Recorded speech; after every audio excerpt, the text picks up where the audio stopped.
স্বামীকে বাঁচাতে গিয়ে শ্লীলতাহানি এবং মারধরের শিকার এক মহিলা।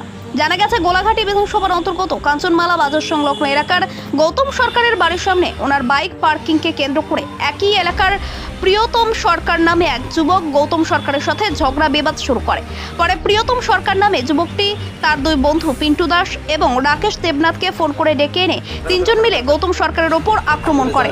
স্বামীকে বাঁচাতে গৌতম সরকারের স্ত্রী ছুটে আসলে ওনার ওপরও মারধর সহ শ্লীলতাহানি হয় বলে অভিযোগ।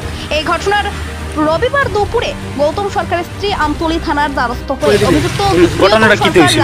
আপনারা কি লিখে আইছেন এখানে? বিরুদ্ধে মারধর এবং শ্লীলতাহানির অভিযোগ এনে লিখিত আকারে মামলা দায়ের করে। আমতলী থানার পুলিশ তাদেরকে আশ্বাস দিয়েছেন গোটা ঘটনাটি তদন্ত করে আইনগত পদক্ষেপ গ্রহণ করবে। এদিকে এই ঘটনা নিয়ে গোটা কাঞ্চনমালা এলাকা জুড়ে তীব্র উত্তেজনা বিরাজ করছে এবং মহিলা সহ স্থানীয় এলাকাবাসীরা শাস্তির দাবি জানাচ্ছে।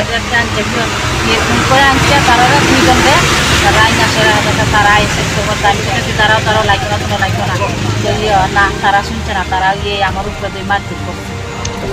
আপনারও কি আপনারও মারধর করছে? আমার শাড়ি টাড়ি সব খুলে ফেলাই। আচ্ছা, তো মানে তারার বাড়ি কোন জায়গাতে যারা মারধর করছে? তারা বাড়ি কাঞ্চনমালা। আপনার বাড়ি কোন জায়গাতে? ওই জায়গাতে। আমাদের বাড়িও কাঞ্চনমালা। এখন যে আপনারা তার বিরুদ্ধে মামলা করছেন, তো পুলিশ কিটা কইছে? পুলিশ কইছে আমরা দেখো মোহনে আমরা কি চান, আমরা বিচার চাই। তো এখন কি চাইতেছেন? আমিও হন চাই, বিচার চাই, শাস্তি চাই। আচ্ছা।